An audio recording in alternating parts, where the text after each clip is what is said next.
Hi, Nathan. Yes, a harrowing escape for a family of 4 here in Georgetown overnight after flames engulfed their home. And I just actually spoke to one of the homeowners, and Vesna tells me it was around 4:20 in the morning when she was awakened by the sounds of loud booms coming from the garage.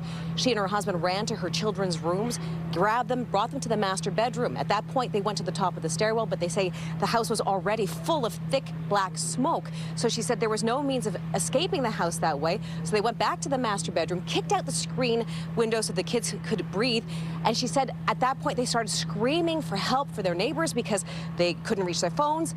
She said she is very, very grateful to her neighbors for coming to their rescue, because she said she does not believe they would have survived had they had to wait for the police, because the flames were spreading through the house so quickly. Now, we are told that this is believed to be an electric fire, and in fact, Vesna confirms that she had 2 electric vehicles in the garage, a Tesla and another hybrid vehicle. She said she was getting so frightened at one point. They have a backyard pool. She and her husband were thinking about flinging her children, 2 boys, into the pool to save them if they needed to. We did speak to one of the neighbors this morning that came to their family's rescue. Here's what he had to say. They were up there. We saw a window. They were all 4 of the kids were there. Family was there screaming, help, help. We saw plywood. Patrick saw plywood next to the neighbor. We took that. We put that against the house. And we just like, yo, just jump, just jump. The first kid jumped, Patrick caught him. The second kid, we got him. And then the husband and wife, we got a ladder from the neighbor. We put the ladder up on the platform, on the plywood.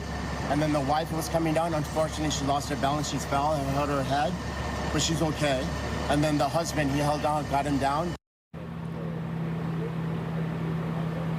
Now, the wife is okay. In fact, she told us that she has 5 staples in the back of her head at this point. She also had an injury to her ankle, but they're all very minor. So she says she's very grateful that they're all alive and that it wasn't worse. They've lost absolutely everything. However, she says they do have their lives. She said the hardest thing for her to accept, though, is the loss of the memories, all of the photo albums, all the hard drives with her pictures of the children's birth and growing up.